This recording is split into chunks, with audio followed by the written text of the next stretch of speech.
Hello, my name is Les Brown, Mrs. Mamie Brown's baby boy, and I want to thank you so much for joining us. You know, at this particular time, I want you to, first of all, pat yourself on the back and take the time to thank yourself for becoming involved in a process for looking at your life. If there's ever time that we need to begin to stop and think and assess ourselves, that time is now. When you begin to look at the foreclosure rate that's going on in the country and the foreclosures and the bankruptcies, and in addition to that, the violence and people losing their jobs and the level of uncertainty and fear that people are feeling. And I think there's a level of stress in the air unlike anything we've ever felt before. And so just to take the time to think, to pause, and particularly not only looking at what's going on, but asking yourself the question, how's this affecting me? You know, we want to all become successful, but I've found that there's some success that's toxic success. What I mean is that you don't want to end up going after goals and dreams and neglect yourself. I want you to think about your goals and dreams and things that you want to achieve, and at the top of the list, I want you to put up there your strategy for being here. I just came from the doctor. Let me share something with you. I don't care what goals and dreams that you have. You've got to have your health in order to be here. So at the top of my list, and I'm suggesting you put it at the top of your list, your strategy, your game plan for being here. What are you going to do to take better care of yourself? That's one of the first things I want to ask you about. Because when I look at my life at 64, and I used to think people in their 50s were old, but now that I'm 64, I said, look here, people in their 80s and 90s, they're old people. My goal is to be here not only just to see my grandchildren, but to see my great-grandchildren and my great-great-great-grandchildren. But in order to be here, that's not just lip service, that's a commitment with my time, with my energy, and the choices that I make. So I want you to think about your strategy for being here, and I want you to think about your goal for securing your life in your future. See, as I get older, my goal right now is to become an asset to my children rather than a liability, financially and physically. See, I don't want to be a burden to my children. I don't even know if they like me that well.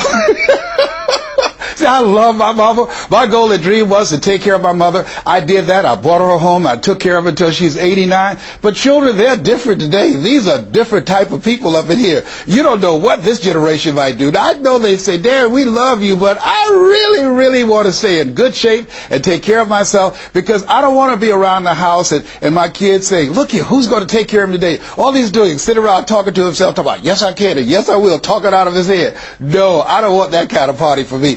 My goal and objective is to die young at an old age. So I have a game plan. I don't like to eat vegetables all the time, but now I feel like a silly wabbit. Why? Because I realize at this stage of my life, I've got to eat more vegetables, I've got to get more rest, I've got to drink more juices, and I've got to do all of the things that make the healthy choices that will say to my body, Les, you plan to be here, I see that you're serious, so I'm going to take care of you.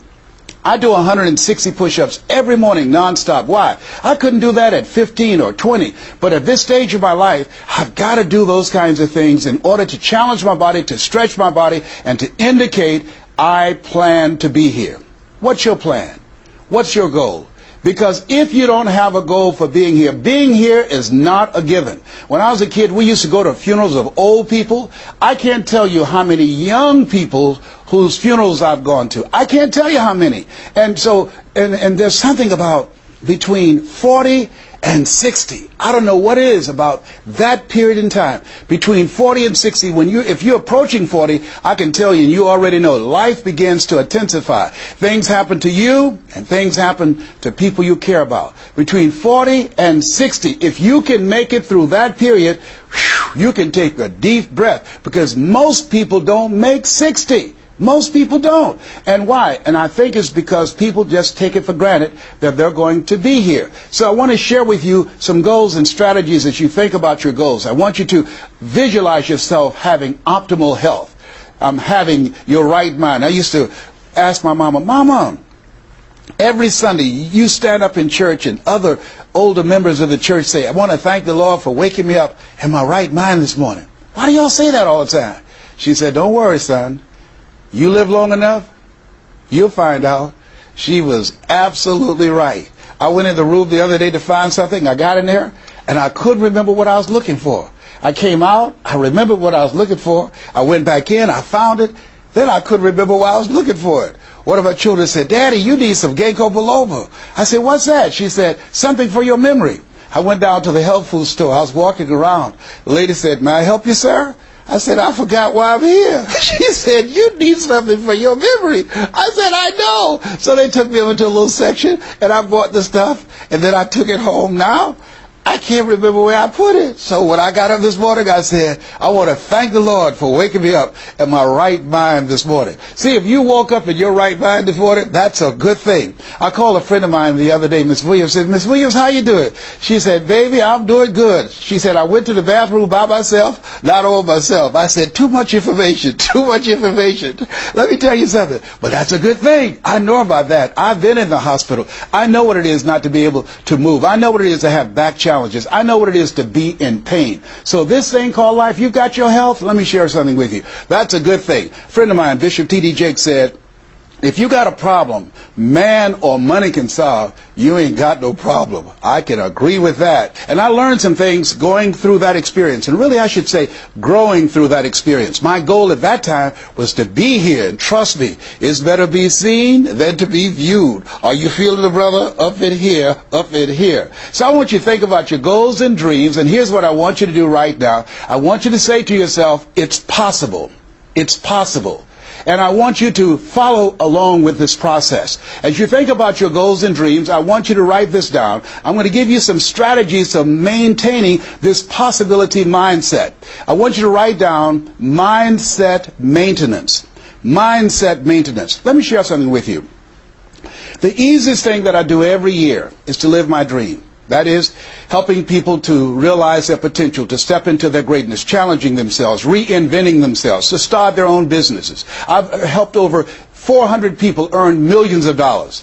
The easiest thing I do every year is what I do on a day-to-day basis, going into prisons and juvenile detention centers, teaching young people mindset development, how to become effective communicators, how to dress like a prospect rather than a suspect. Those are the easy things that I do. Let me share with you the most difficult thing that I've ever done in my life. And that was to believe that I could do it.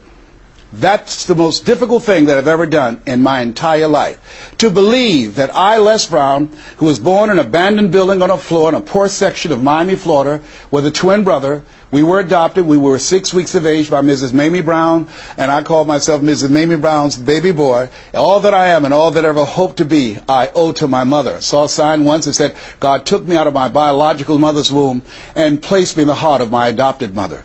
To believe that I, Les Brown, who was labeled educable mental retarded, put back from the 5th grade to the 4th grade, failed again when I was in the 8th grade, to believe that I had the ability to live the life that I'm now living. No one could have told anybody who knew me, including myself, looking in on us when Mrs. Mamie Brown was raising us in a poor section of Miami, Florida called Liberty City in Overtown, that I would be who I am right now. I didn't even know that. And I want you to think about your goals and dreams, and I want you to expand them. Why? Because it has been said that most people fail in life not because they aim too high and miss. No, most people fail in life because they're just like I was for 14 years. They aim too low and hit. And many never aim at all. Not at all. They just go through life surviving. Someone said that many people die at age 25 and don't get buried until they're 65. I was talking to a friend of mine named Rosia, and I said, Rosia, how you doing? And she said, let me tell you something. Life is a mess. I said, girl, what are you talking about? She said, my life is a mess. She said, you know what? She said, I just was sitting up here thinking, I haven't lived. I haven't lived. She said, I've been working hard all my life, paying bills and taking care of my children, and my children are gone, and I've just been thinking, I haven't done anything. She said, when I die, I don't want when people view my body, I don't want them to say, oh, she had a funny expression on her face. I said, what do you mean by that? I don't want to have an expression that I'm mad. Because if I died right now, I would be mad. I said, why? What are some of the things you'd like to do? She said, travel. I would love to travel. I'd like to see the pyramids. I've never been to Paris. I want to go to Paris. I've never been there. There are things that I want to see, things I want to do. She said, I want to make a difference in young girls' lives, teenage mothers. I was a teenage mother. I want to be able to make a difference in their lives and see the impact that I had on their lives. And she mentioned a variety of things. And I remember a story about a lady who went to the doctor and she was diagnosed with terminal cancer. And she came home and she was sitting at a table and she was drinking some coffee, and all of a sudden she just looked up and she said, "I refuse to die an unlived life.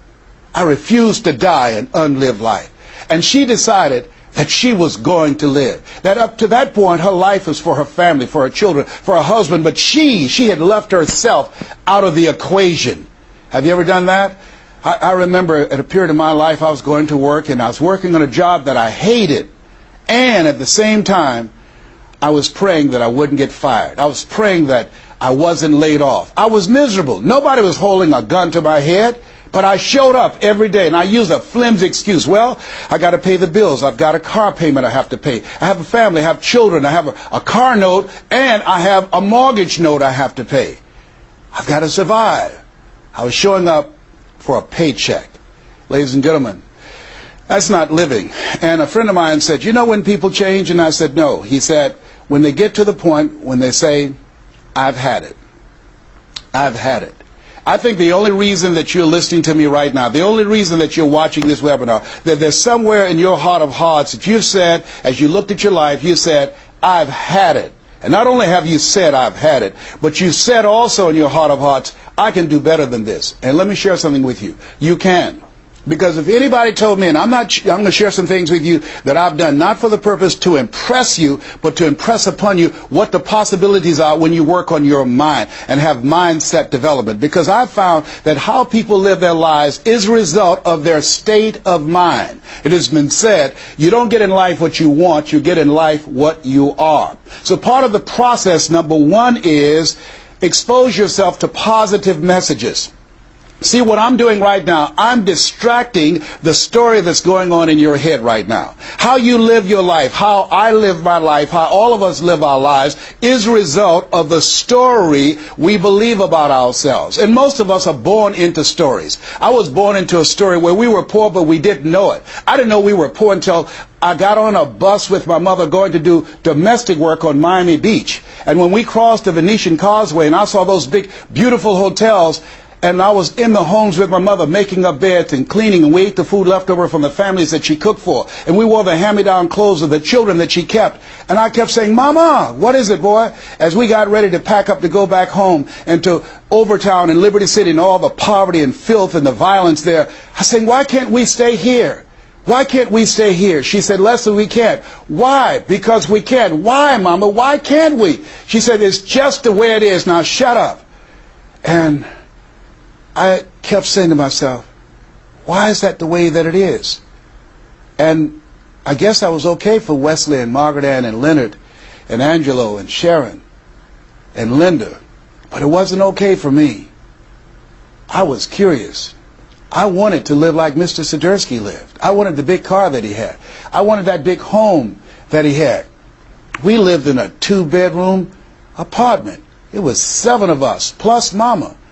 He had a big mansion, just 3 of them, 10,000 square feet. I said, "Mama, what is it, Leslie? One day I want to buy you something just like this." My brothers and sisters, when we were on the bus going back, they were just engaged in playful things. I was thinking and dreaming. Mama didn't understand why I was thinking like that, because I'd been exposed to positive messages. I had to take care of Mr. Swiderski. I had to shine his shoes and clean his office. And every day when he was listening to motivational messages, I was hearing those things too. Earl Nightingale, we become what we think about.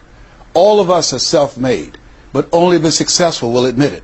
In order to be successful, you must be willing to do the things today others won't do, in order to have the things tomorrow others won't have. Your mind is a machine. You must program yourself for success. Wow. When I heard those words, I said, wait a minute.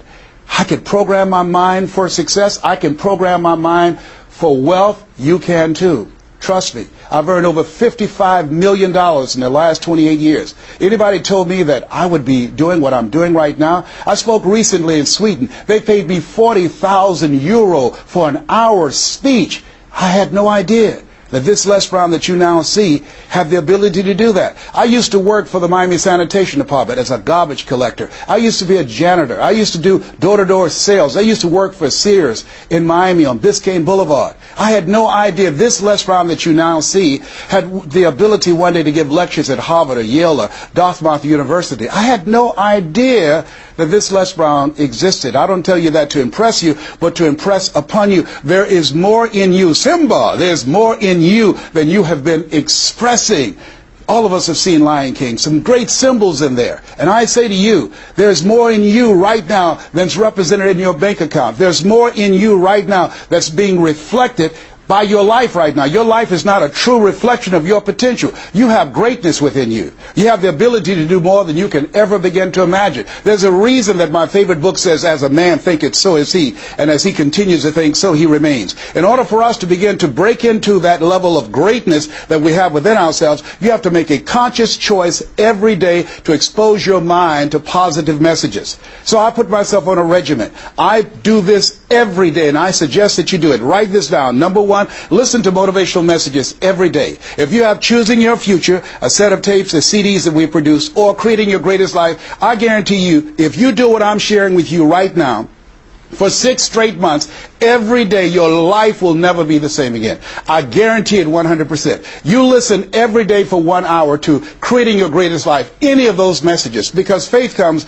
by hearing and hearing and hearing. What it will begin to do is interrupt the story in your mind. It will override the story that you believe about yourself. It will distract all the negative thoughts that you have that's holding you back, that held me back for 14 years. When I used to go see the #1 motivational speaker on the planet, Zig Ziglar and Tony Robbins, and my heart said, I can do that. I love to help people. I'm just like my mother. And then my mind would ask how. And I went from my heart to my mind. And my mind would say, Les Brown, you don't have a college education. Les Brown, you've never worked for a major corporation. Les Brown, you were labeled educable mental retarded. They call you DT, the dumb twin. You're not as smart as your brother. Have you ever thought about something you wanted to do and you convinced yourself that you couldn't do it? See, sometimes we need to have some external voices. And so by listening to motivational messages, that began to override the negative thoughts that I had about myself in my mind. And it gave me a new story and empowered me and gave me a vision of myself beyond my circumstances and mental conditioning and started me to writing a new chapter in my life. And so now, money will never be another issue for me. And that was an issue for most of my life because I didn't know what I did know and I thought I knew. So one you have to do is that you have to have a mindset development strategy where you are deliberately taking an hour every day listening to a motivational message. Every day. Here's something else.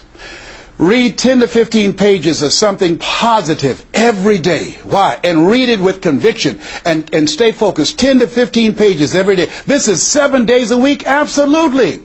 Absolutely. Every day. McDonald's know that you know where they are.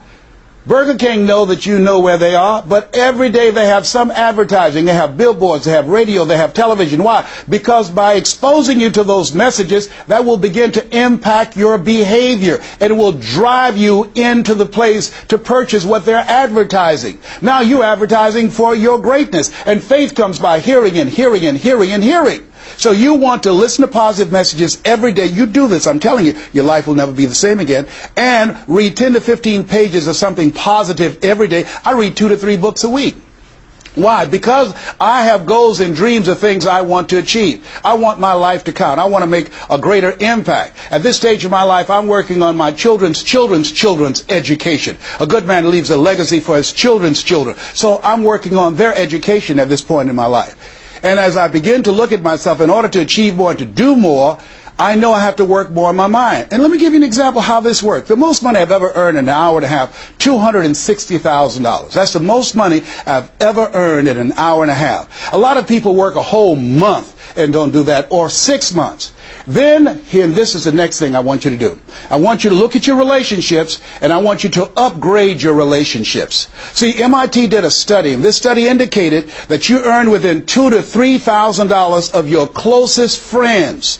Not only did I start reading books every day and listening to positive messages, but I separated myself from my friends who did not have goals and who did not have dreams. Why? Because people rub off on you. It's called a mind virus. you earn within $2,000 to $3,000 of your closest friends. So when you upgrade your relationships, you got to ask yourself the question, who is it that I need to associate with, that I can learn from, that I can grow mentally, emotionally, spiritually, and financially? By aligning myself with another person that I can learn from. And Dr. Dennis Kimbrough said, if you're the smartest one in your group, you need to get a new group. Whoa, think about that. I was the smartest one in my group. And then one person called me who had been admiring me for years and said, Les, I want you to coach me and my trainers on how to tell a story and create value for an audience. And I want to share with you some things. I want to teach you some things, old man. I said, is that right? He said, yes. You always say you're never too old to learn and you're never too young to teach. I want to teach you some things. I said, okay, I'm open to that. Now, let me share this with you. He blew my mind.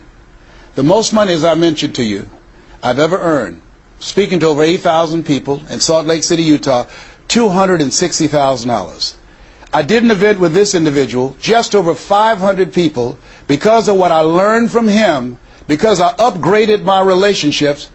I earned over $410,000 in an hour and a half.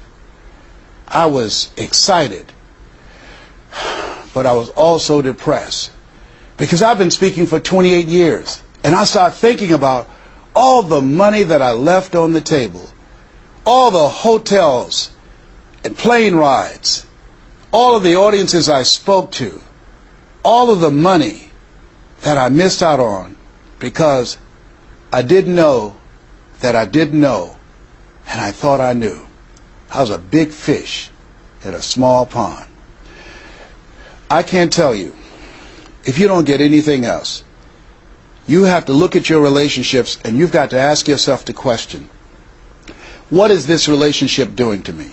And I mean in every area of your life. When the doctor looked at me and said, you have cancer. Cancer is the most feared word in 7 different languages. One of the first things I had to do, I found out who had cancer at some point in time or was living with cancer and conquered it. I surrounded myself with people who had done what I wanted to do, who were winning at the game. See, it's very important, every area of your life. If you want to improve your health, start hanging around healthy people. They did a 30-year study and said that the reason that most people are obese, it's a mind virus. Listen to what they said. A mind virus is communicated mind to mind. That if you have a friend that's fat or you marry somebody that's obese, you have a 41% to up to 161% of becoming obese yourself. Even if they live in another state. Whoa, why? Because birds of a feather flock together. Never forget, a high school teacher, Mr. Leroy Washington, said, Mr. Brown, if you run around with 9 broke people, I guarantee you, you'll become number 10. Whoa. Think about that. Part of your mindset development, not only listening, not only reading, but you have got to look at your relationships, upgrade your relationships, and continue to evaluate them and make sure they're an asset to you and not a liability. My son John Leslie is a motivational speaker. He has a saying, who should you count on and who should you count out? See, there's some relationships that can start out real positive, and then sometimes we outgrow people. Has that ever happened to you? Have you ever outgrown someone? Somebody you used to be close to, used to be your bosom buddy, and then you haven't been together for a time, and then when you get together, you have absolutely nothing in common. Sometimes that happens with family members. My twin brother, it's a strained conversation because he's talking about, Les, did you hear who died? No, I don't get up reading the obituary column. I'm glad my name is not there. Hello? I don't care. I'm focusing on living. Our conversations are so different. Isn't it interesting how you could be raised in the same family, same circumstances, by the same parents and end up dramatically different? It's called life. Here's the other thing that's very important. Write down the goals that you want to achieve. Write them down, put them on a 3x5 card, and I want you to use a King James Version Bible and Matthew 7:7, ask and it shall be given, seek and ye shall find, knock and it shall be open unto you. I want you to write that on one side of the card. On the flip side of the card, I want you to write down one major goal that you want to achieve.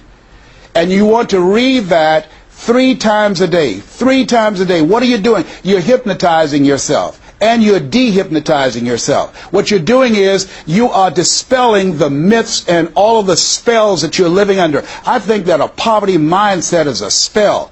I think that people go so far, and because they're mesmerized by life, they unconsciously stop. And you have to break that spell by constant attention. So on one side you read your goal, that one major goal, 3 times a day. Then the flip side, you flip that scripture over. Ask and it shall be given. Seek and ye shall find. Knock and it shall be given unto you. As you read that every day, 3 times a day, I can tell you, amazing things, breakthroughs will happen for you.